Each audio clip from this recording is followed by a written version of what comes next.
आप सबका स्वागत है बैंक साथी यूट्यूब चैनल पर। आज जो कवर करेंगे 16 जुलाई का डेली करंट अफेयर्स कवर करेंगे। तो मैं आपका दोस्त Hirakanath without wasting time national affairs की तरफ ले चलता हूं। और आज का न्यूज़ बहुत इंपॉर्टेंट है क्योंकि आज से बहुत सारे लॉन्चेस और बहुत सारे जो फर्स्ट इन न्यूज़ है वहाँ से क्वेश्चन बनने की संभावना है। तो पहला जो न्यूज़ आ रहा है कि मिनिस्ट्री ऑफ हैवी इंडस्ट्री ने जो है पहली बार लॉन्च किया है इंडिया का पहला ईवी ट्रक इंसेंटिव स्कीम। ये जो है पीएम ड्राइव्स इनिशिएटिव के अंतर्गत लिया गया है। पीएम ड्राइव इनिशिएटिव के बारे में बात करें तो ये लॉन्च किया था 1 अक्टूबर 2024 में, जिसके अंतर्गत आपने देखा होगा कि कोई भी अगर ईवी खरीदता है तो उसके अंतर्गत सब्सिडी मिलती है। तो वो सब्सिडी जो है पीएम ई ड्राइव इनिशिएटिव के अंतर्गत मिलता है। पहले जो था ये कार और फिर जो 2 व्हीलर्स था उसको देता था, अब जो है जो ट्रक है उसको भी दिया करेगा। तो इससे पहले पीएम ई ड्राइव से पहले जो है फेम स्कीम चलता था। फेम स्कीम के अंतर्गत ज़्यादा जो है पैसे मिलते थे as a subsidy, but PM e drive के बारे में बात करें तो इसमें कम मिलता है। ठीक है, हमारा एग्जाम के लिए इंपॉर्टेंट है कि जो ईवी ट्रक है उसके लिए कितना इंसेंटिव दिया जा रहा है। टोटल अगर बात करें कि पीएम ई ड्राइव के लिए जो है 10,900 करोड़ रुपए जो है गवर्नमेंट ने इन्वेस्ट किया था। ठीक है, बजट में बताया था कि इतना जो है खर्चा करने वाली है अंडर दिस स्कीम। उसमें से 500 करोड़ रुपए आपको याद रखना है कि जो ईवी ट्रक है उसको दिए जाएंगे। 500 करोड़ रुपए जो है ईवी ट्रक जो है उसको दिए जाएंगे। टोटल प्लान है गवर्नमेंट का 5,600 ट्रक्स को टारगेट किया है। इतने ट्रक जो है कवर किए जाएंगे अंडर दिस स्कीम। टोटल बोला जा रहा है कि हर एक ट्रक को जो है पर ट्रक जो है मैक्सिमम इंसेंटिव 9.6 लाख तक दिया जा सकता है based on their weight. Gross vehicle weight के तौर पे जो है नापा जाएगा, उसके बाद जो है ये इंसेंटिव दी जाएंगी। इसको भी डिफरेंट कैटेगरीज में बांटा जाए, जैसे N2 कैटेगरी N3 कैटेगरी में बांटा गया, बट एग्जाम के लिए इतना इंपॉर्टेंट है नहीं। बस इतना याद रखना कि N2 N3 दो तरह की कैटेगरीज है, जिसके बेस पे जो GVW है उसको नापा जाएगा और उसके बदले जो है मैक्सिमम जो इंसेंटिव दी जाएंगी बाय द गवर्नमेंट वो आपको 9.6 लाख मिलने वाली है। जो अपफ्रंट कॉस्ट रहती है, गाड़ी जब खरीदना होता है स्टार्टिंग में, वो कवर करेंगे गवर्नमेंट इसकी स्कीम के अंतर्गत। और जो भी पैसा है, जो भी मान लेते कि आप कस्टमर हो और आपको ट्रक खरीदना है तो आपको जो अपफ्रंट कॉस्ट है वो दी जाएंगी बाय द गवर्नमेंट। उसके साथ ही जो कंपनी से आप वो खरीद रहे हो, जो मतलब ट्रक खरीद रहे हो, उस कंपनी को भी कुछ ना कुछ जो है इंसेंटिव दी जाएंगी। और ऐसी कंपनीज को बोला जाता है ओरिजिनल इक्विपमेंट मैन्युफैक्चरर। जैसे कि ट्रक बनाती है बड़ी बड़ी कंपनी, जैसे कि टाटा हो गया, अशोक लेलैंड हो गया, महिंद्रा हो गया। तो ये सारे बड़ी बड़ी कंपनीज हैं, इनको रियम्बर्स भी की जाएंगी वो पैसा। ठीक है, तो आपको जो डिस्काउंट के तौर पे दी जाएंगी वो जो पैसा है वो उनको गवर्नमेंट देने का काम करने वाली है। स्पेशल एलोकेशन रखी गई है कि जो दिल्ली है उसके लिए 100 करोड़ रुपए अलग से निकाला गया है 500 करोड़ में से, और उसमें जो है टोटल 1100 ट्रक जो है दिल्ली को दी जाएंगी। अगर वारंटी रिक्वायरमेंट की बात करें तो मिनिमम जितने भी ट्रक्स हैं उनका जो वारंटी 5 साल का होना चाहिए या 5 लाख किलोमीटर होना चाहिए। और अगर बात करें व्हीकल और मोटर्स की तो व्हीकल पे जो है 5 साल की वारंटी रहेगी और मोटर में जो है 2.5 लाख किलोमीटर की वारंटी रहनी पड़ेगी, ऐसा कुछ कहना है गवर्नमेंट का। और इसके साथ ही बोला गया कि जो ओल्ड डीजल कार है उसका एक स्क्रैपिंग पॉलिसी भी लाया जाए, जिसके अंतर्गत जो पुराने जो डीजल जो ट्रक्स रहेंगे वो जमा करेगा जो भी पर्सन हो, इसको ट्रक लेना होगा ईवी वो, और उसके बदले में उसको कुछ नया ट्रक मिल जाएगा। ठीक है, तो स्क्रैपिंग पॉलिसी भी लाने के लिए बोला गया। और ये सारा कुछ जो है टारगेट करता है सेक्टर्स को, जैसे कि स्टील हो गया, सीमेंट हो गया, लॉजिस्टिक हो गया, पोर्ट्स हो गए। तो ये सब कुछ जो है टारगेट करते हुए इसको लॉन्च किया गया।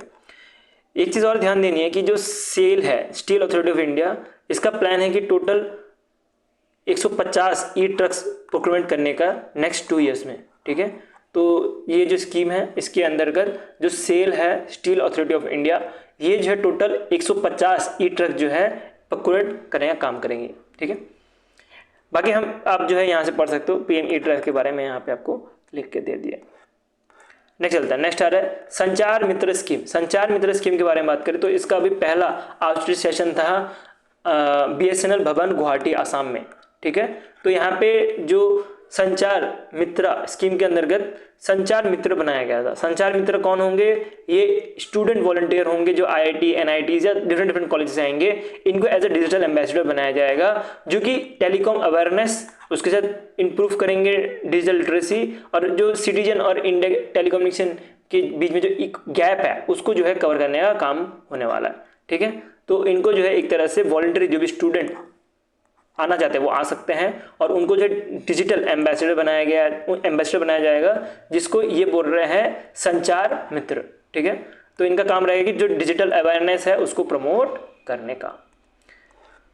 क्या क्या की हाइलाइट्स हैं, जैसे कि जो स्टूडेंट जैसे कंप्यूटर साइंस से हो गए, साइबर सिक्योरिटी, इलेक्ट्रॉनिक्स डिपार्टमेंट से या टेलीकॉम डिपार्टमेंट से, इलेक्ट्रॉनिक्स एंड टेलीकॉम डिपार्टमेंट से, उन वो जो है वॉलंटरी आ सकते हैं। और इसके साथ जो आपको याद रखना है कि 3 पिलर के अंतर्गत जो है ये इनिशिएटिव लिया गया। एक है कनेक्ट, एजुकेट और इनोवेट। ये इंपॉर्टेंट है, कनेक्ट, एजुकेट और इनोवेट के अंतर्गत 3 पिलर के अंतर्गत इसको कहा जाएगा। देख चलते हैं।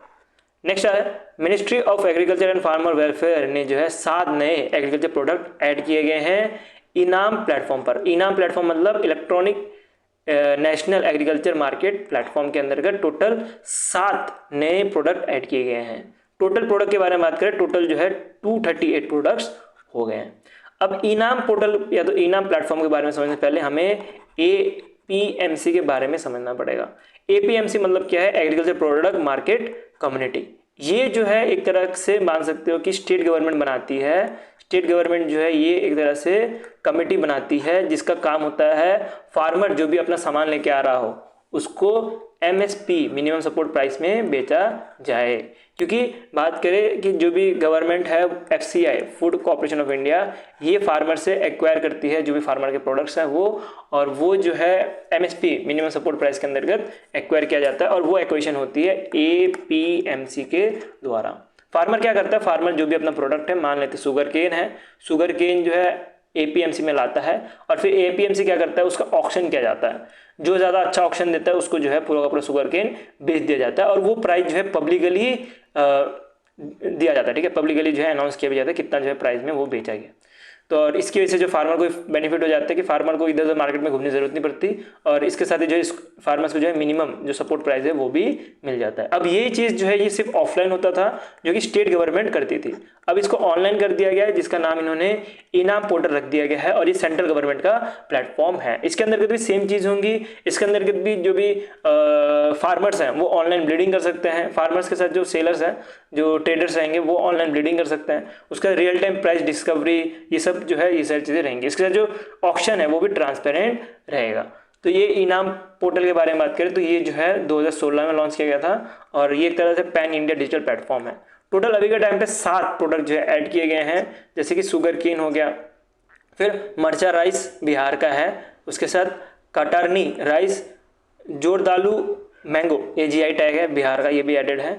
फिर शाही लीची जो कि बिहार का है, और फिर बनारसी पान, और फिर मगाही पान। तो टोटल ये देख सकते हो कि बिहार और उत्तर प्रदेश के जो 7 नए प्रोडक्ट जो हैं इनाम प्रोडक्ट प्लेटफॉर्म के अंतर्गत ऐड किए गए। एग्जाम के लिए क्या इंपॉर्टेंट है, आपको ये 7 नाम याद रखने हैं और टोटल कितने जो हुए ये याद रखना है। टोटल जो है कम्युनिटी कितने हो गए इनाम पोर्टल के अंदर 238 हो गया। ठीक है, एक सिंपल लैंग्वेज में ये भी समझ सकते हो कि इनाम पोर्टल एक साइड से अमेजोन है जिसके अंतर्गत जो बायर है जो कि जो ट्रेडर है वो रहेंगे और जो सेलर रहेंगे वो आपके फार्मर्स रहने वाले हैं। ठीक है, नेक्स्ट चलता है नेक्स्ट लॉन्च इसके ऊपर। तो Ministry of Health and Family Welfare ने campaign on snack nutrition launch किया है। इसके अंतर्गत देखा जाए क्या करने वाले हैं, जो स्टोर्स हैं, जो स्टोर्स रहने वाले हैं जो रास्ते के सामने रहते हैं, रोड साइड जो स्टोर्स रहते हैं वहाँ पे फूड आइटम के साथ प्राइस के साथ जो है अब शुगर, फैट और फिर ऑयल कितना है वो लिखा जाएगा। जैसे कि आपको पता होगा कि आप कोई भी सामान खरीदते हो तो उसमें न्यूट्रिशन लेवल लिखा रहता है, कितना जो है शुगर है, कितना जो है फैट है, कितना जो है प्रोटीन है, ये सारी चीज़ें लिखी रहती है। तो वैसे कुछ ये रहने वाले स्टोर में भी, जो रोड साइड जो स्टोर है वहाँ पे भी, जहाँ पे शुगर, फैट और ऑयल लिखा जाएगा।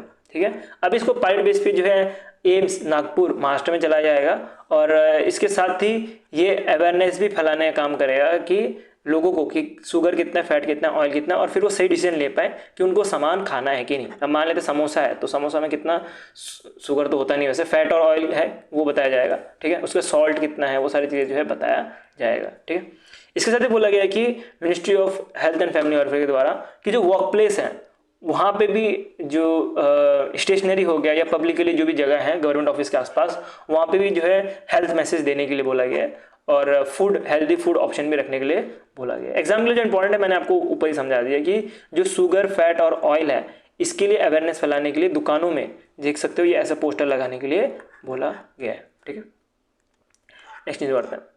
नेक्स्ट न्यूज़ आ रहा है मिनिस्ट्री ऑफ स्टील की तरफ से, मिनिस्ट्री ऑफ स्टील और मिनिस्ट्री ऑफ हैवी इंडस्ट्री की तरफ से। तो इन्होंने एक ऑफिस खोला है, नया ऑफिस खोला है, MSTC ऑफिस। MSTC ऑफिस जो है एक तरह का MSTC के बारे में बात करें, एक तरह मेन रत्न कैटेगरी 1 शेड्यूल B, एक तरह का सेंट्रल PSU है जो कि अंडर मिनिस्ट्री ऑफ स्टील के अंतर्गत आती है। तो जो MSTC है इसका काम क्या रहेगा, इसका काम रहेगा कि गवर्नमेंट का जो भी पुराना सामान है, ठीक है, तो पुराना सामान है, मान लेते हैं कि ये देख सकते हो, ये मान लेते हैं RPF के हैं, ठीक है, रेलवे के हैं, इनके पास एक पुराना कंप्यूटर पड़ा हुआ है। अब ये कंप्यूटर रेलवे का कुछ काम का नहीं है, तो ये रेलवे चाह रही है कि ये कंप्यूटर जो है दूसरे कोई डिपार्टमेंट को दे दिया जाए, जैसे बैंक ऑफिसर को दे दिया जाए या बैंक को दे दिया जाए, ऐसा कुछ प्लान है। तो क्या करेंगे, ये जो MSTC ऑफिस है यहाँ पे जाके, या तो इनका जो ऑनलाइन पोर्टल है उपकरण E-पोर्टल, वहाँ पे जाके जो है जो भी इनका आइटम है, जैसे कंप्यूटर मान लेते हैं, तो कंप्यूटर का जो है सेल कर सकते हैं, बाय कर सकते हैं, इवन ऑक्शन में डाल सकते हैं। तो ये जो है ऑक्शन में डाल देंगे, फिर बैंक एम्प्लॉय हो, डिफेंस हो, जो भी चाहे, जो डिफरेंट डिपार्टमेंट है गवर्नमेंट की, उसमें जो भी डिपार्टमेंट चाहे वो डिपार्टमेंट जो है खरीद सकती है ये सामान, ठीक है, जो पुराना सामान है जो डिपार्टमेंट को नहीं चाहिए। रेलवे के बारे में बात करें, RPF को सामान नहीं चाहिए, तो डिफरेंट डिपार्टमेंट को वो बेच सकती है, ठीक है। तो ये ऑफिस जो है अभी देखा जाए तो न्यू दिल्ली में जो WTO सेंटर है वहां पे खोला गया है,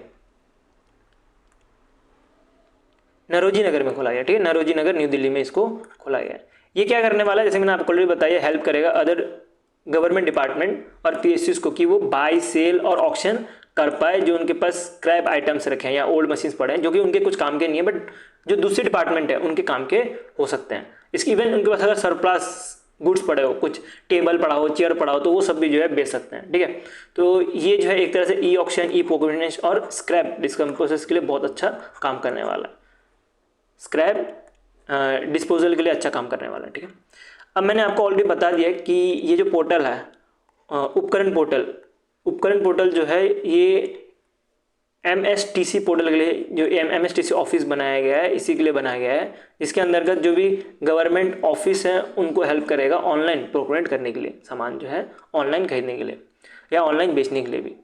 नेक्स्ट चलते हैं, नेक्स्ट आ रहा है मिनिस्ट्री ऑफ स्टेट, जो अभी पंकज चौधरी हैं, और ये मिनिस्ट्री ऑफ स्टेट है मिनिस्ट्री ऑफ फाइनेंस के। इन्होंने लॉन्च किया ट्रेड फैसिलिटेशन कॉन्फ्रेंस 2025, इनोग्रेट किया मान लेते हैं, ठीक है। तो ये जो है कॉन्फ्रेंस न्यू दिल्ली में हो रहा था, जिसकी थीम आपको मिलेगी साइंटिफिक एक्सीलेंस फॉर स्ट्रीमलेस ट्रेड। इसके अंतर्गत एक इनिशिएटिव लिया गया है जिसके अंतर्गत बोला गया है कि जो भी कस्टम ऑफिसर्स हैं इनको एक मॉडर्न लैब दिया जाएगा, और वो मॉडर्न लैब के अंतर्गत जो भी कस्टम का सामान आता है, जो इंटरनेशनल सामान आता है, उसकी चेकिंग होगी, और इसकी वजह से जो टाइम लगता है, कस्टम को जो टाइम लगता है चेक करने के लिए, वो कम से कम होगा। इसके से जो टाइम होगा वो रिड्यूस हो जाएगा। इसको जो है, इस इवेंट को जो है ऑर्गेनाइज कराया गया था by central revenue control laboratory के द्वारा, और ये आता है under the central board of indirect tax and custom के द्वारा, ठीक है। आपको समझ आ गया होगा क्या करने वाले हैं। इधर जो कॉन्फ्रेंस हो रहा था यहाँ पे एक इनिशिएटिव लिया गया है जिसके अंतर्गत जो भी कस्टम का आइटम है वो एक लैब में भेजा जाएगा, जिसकी वजह से जो टेस्टिंग है वो जल्दी हो पाए, क्योंकि कस्टम में जो इंटरनेशनल सामान जो आता है उसको चेक करने में टाइम लगता है, तो उसका जो टाइम है वो रिड्यूस करने का काम रहने वाला है। नेक्स्ट चलते हैं, Indian institute of corporate affairs ने लॉन्च किया है नॉर्थ ईस्ट कॉन्फ्रेंस 2025। इसके अंतर्गत जो IIM शिलोंग है वहाँ पे नॉर्थ ईस्ट के जितने भी स्टार्टअप्स एंटरप्राइज है वो आएंगे और अपना जो सामान है या तो अपना जो भी उनके पास प्रोडक्ट है वो दिखाने का काम करेंगे। ये जो नॉर्थ ईस्ट कॉन्फ्रेंस हो रहा था इसकी थीम याद रखनी है, फ्रॉम आइडिएशन टू इनकॉर्पोरेशन, ये इसकी थीम है। और इसको जो है अभी जो फाइनेंस मिनिस्टर है वो गए थे, तो उन्होंने जो है इसको इनॉग्रेट किया था, और इन्होंने एक पहला कैंपस भी खोला गया है, रीजनल कैंपस भी खोला गया है शिलोंग में ही, ठीक है। ये चीज़ भी आपको ध्यान देनी है। नेक्स्ट न्यूज़ में बढ़ते हैं, नेक्स्ट लॉन्चेस को बढ़े तो सिक्किम की तरफ से आ रहा है। सिक्किम का यकतेन विलेज है सिक्किम में, जो कि पहला डिजिटल नोमैटिक विलेज बनाया गया है, ठीक है। तो अब हम पहुंच गए फर्स्ट इन न्यूज़ में, ठीक है। अब हम पहुंच गए फर्स्ट इन न्यूज़ में, ये जो है पहला डिजिटल नोमैटिक विलेज बना है। फर्स्ट इन न्यूज़ नहीं, लॉन्चेस ही है, फर्स्ट इन न्यूज़ के बाद है, बट मैंने यहाँ पे फर्स्ट इन न्यूज़ में इसको डाल दिया, ठीक है, कोई बात नहीं, लॉन्चेस में मैंने इसको गलती से डाल दिया। तो इसके बारे में पढ़े तो ये जो है नोमैटिक स्कीम सिक्किम के अंतर्गत जो है ये पार्टनरशिप लिया गया जिसके अंदर देख सकते हो कि एक औरत है जो कि अपना वाईफाई यूज़ कर पा रही है इवन हिल स्टेशन या तो जो माउंटेन जगह है जहाँ पे इंटरनेट पहुँचना बहुत मुश्किल होता है, वहाँ पे ये ब्रॉडबैंड यूज़ कर रही है। तो ये चीज़ की गई है कि जो होम स्टे है वो बढ़ाया जाए सिक्किम के विलेजेस में, उसके साथ ही जो टूरिज़्म है या जो लोकल जॉब्स हैं वो क्रिएट किए जाएँ। तो जो भी टूरिज़्म जाते हैं माउंटेन में उनको मोस्टली वाईफाई की स्पीड या तो इंटरनेट की स्पीड सही से नहीं मिल पाती, और उसी वजह से जो है ये इनिशिएटिव लिया गया है। इसको जो है इम्प्लीमेंट किया जाएगा बाय डिस्ट्रिक्ट एडमिनिस्ट्रेशन पाल्योक, देख लेना यार क्या प्रोनाउंसिएशन है इसकी, तो डिस्ट्रिक्ट एडमिनिस्ट्रेशन के द्वारा जो है इसको इम्प्लीमेंट किया जाएगा। और एनजीओ जो भी रहने वाली है ये इंटरनेट एक्सेस और सोशल इंक्लूजन करने का काम करने वाली है। ठीक है, नेक्स्ट चलता है टी हब हैदराबाद का है, जिन्होंने second congruent of Atal innovation centre खोला गया है, जिसके अंतर्गत 70 स्टार्टअप्स और टोटल फंडिंग की बात करें तो 3 करोड़ रुपए देने की बात की गई है। इसके अंतर्गत जो इंटेलेक्चुअल प्रॉपर्टीज़ है, इंटेलेक्चुअल प्रॉपर्टीज़ कैसी, जैसे कि मान लेते हैं मैपिंग अफेयर्स या तो बैंकिंग साथी, मेरा कॉपीराइट है, ठीक है, ये मेरे अंदर आता है या मेरी टीम के अंदर आता है, तो मेरा कॉपीराइट जो है वो कोई कॉपी नहीं कर सकता, मेरा जो इमेज जो मैंने बनाया है ये कॉपी नहीं कर सकता, तो इसी को बोला जाता है आईपी, इंटेलेक्चुअल प्रॉपर्टी। ठीक है, ऐसे ही मेरा चीज़ नहीं हो सकता क्योंकि ये डिजिटल आइटम है, तो डिजिटल आइटम में कॉपीराइट होता है ना कि इंटेलेक्चुअल प्रॉपर्टी होती है। लेकिन बात करते हुए प्रोडक्ट है जो कि उसी कंपनी ने बनाया तो उसको इंटेलेक्चुअल प्रॉपर्टी बोला जाता है, इंटेलेक्चुअल प्रॉपर्टी एसिड बोला जाता है। तो ऐसे 10 नए इंटेलेक्चुअल प्रॉपर्टी एसिड जो है ऐड किए गए हैं, और ये सेकंड कोरेंट लॉन्च किया गया, इसके अंतर्गत जो मेंटरशिप है वो दी जाएंगी, इसके साथ ही जो इन्वेस्टर के साथ कनेक्शन, ये सारी चीज़ें भी की जाएंगी अटल इनोवेशन मिशन के अंतर्गत। अब हम स्टार्टअप की बात कर ही रहे हैं तो हम एक स्टार्टअप की तरफ ही ले चलता हूँ मैं आपको। यूएई और इंडिया ने जो है एक यूएई का जो CEPA काउंसिल है, इन्होंने पार्टनर किया है embassy of the UAE India के साथ, और एक तरह से स्टार्टअप सीरीज 2025 का लॉन्च कर रहे हैं।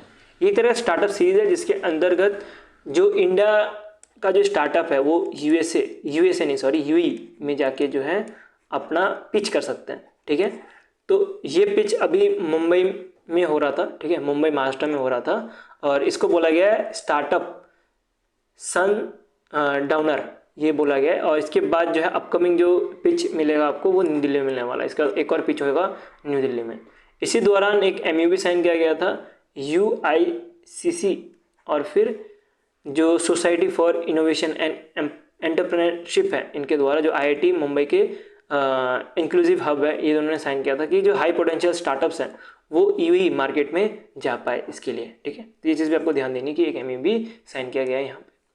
नहीं चलता फर्स्ट न्यूज़ के ऊपर पढ़ते हैं, तो सोनाली मिश्रा जो है अभी पहले वुमेन बनी है जिनको डायरेक्टर जनरल अपॉइंट किया गया है RPF में, मतलब रेलवे पुलिस फोर्स में जो है इनको डायरेक्टर जनरल की तरह अपॉइंट किया गया है। पहले ये एडिशनल डायरेक्टर जनरल की तरह काम कर रही थी MP पुलिस में, और अब जो है इनको डायरेक्टर जनरल की तरह बनाया गया है RPF में।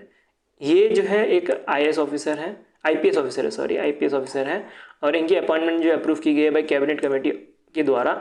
और इन्होंने BSF में भी, आप देख सकते हो BSF का यहाँ पे आपको झंडा दिख रहा होगा, तो इन्होंने BSF में भी इन्होंने कमांडिंग पोस्ट संभाला था इंडिया और पाकिस्तान बॉर्डर में, और ये पहली फीमेल भी थी, याद रखना, पहली वुमेन भी यही थी।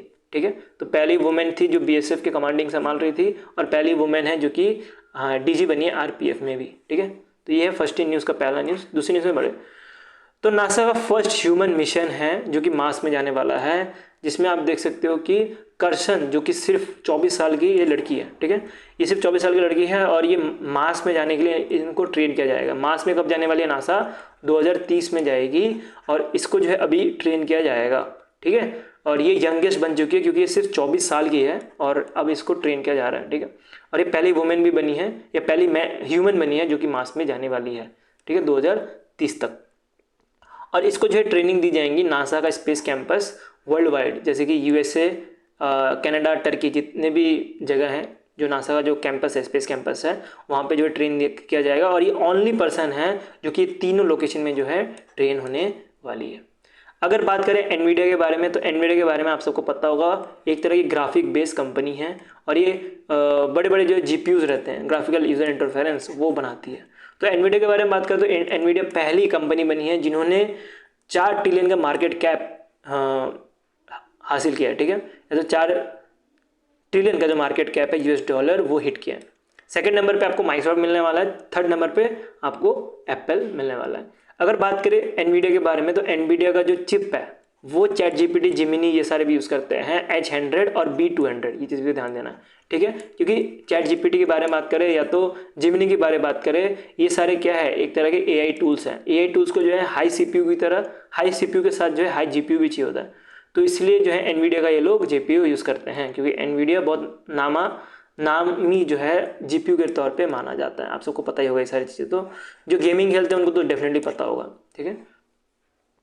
अच्छा, एक क्वेश्चन पूछता हूँ, एनवीडिया के अगेंस्ट में कौन सा जो है गेमिंग जीपीयू है जो कि अभी मार्केट में कंपटीशन में है, ये बताना, ठीक है। वैसे ही पूछ रहा हूँ, ऐसे तो कोई एग्जाम में पूछा नहीं जाएगा। नेक्स्ट चलते हैं, नेक्स्ट अपॉइंटमेंट की तरफ बढ़े तो RS भट्ट जो कि एक तरह से क्लर्क थे कर्नाटका बैंक में, और क्लर्क से ये चीफ ऑपरेटिंग ऑफिसर बन गए थे 2019 में, और अभी के टाइम पे ये इंटरमीडिएट MD एंड CEO बनाया गया कर्नाटका बैंक का।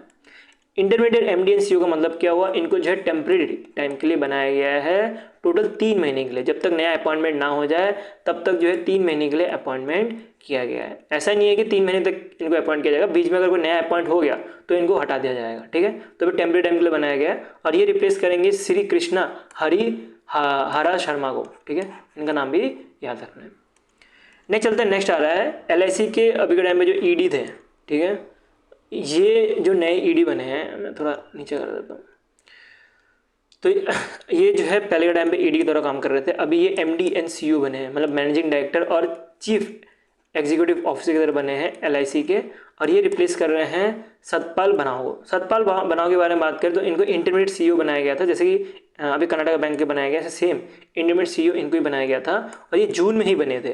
टोटल 3 महीने का इनका अपॉइंटमेंट था, सितंबर 7 2025 तक इनका अपॉइंटमेंट था, बट अभी नया अपॉइंटमेंट हो चुका है, तो इनका अपॉइंटमेंट होने की वजह से अब इनको निकाल दिया जाएगा, क्योंकि इनको जो है टेम्परेरी टाइम के लिए बनाया गया था। इनका अप्रूवल जो था वो क्या था, cabinet appointment committee of cabinet के द्वारा, ठीक है, क्योंकि जो बड़े बड़े जो अपॉइंटमेंट्स रहती है ये यही करती है, और इनका ऊपर जो रिकमेंडेशन दी थी वो FSIB ने दिया था, ये चीज़ भी थोड़ा ध्यान दे देना, ठीक है। उसके बारे में आपको ऑलरेडी बताया, चलो एक चीज़ बताओ, FSIB का फुल फॉर्म बताओ, ठीक है। अगर बात करें LIC की तो LIC में एक CEO रहता है, CEO और MD रहता है, और बाकी जो है 4 आपको डायरेक्टर्स मिलने वाले हैं, ठीक है, मैनेजिंग डायरेक्टर जो है 4 मिलने वाले हैं, ये भी थोड़ा ध्यान दे देना।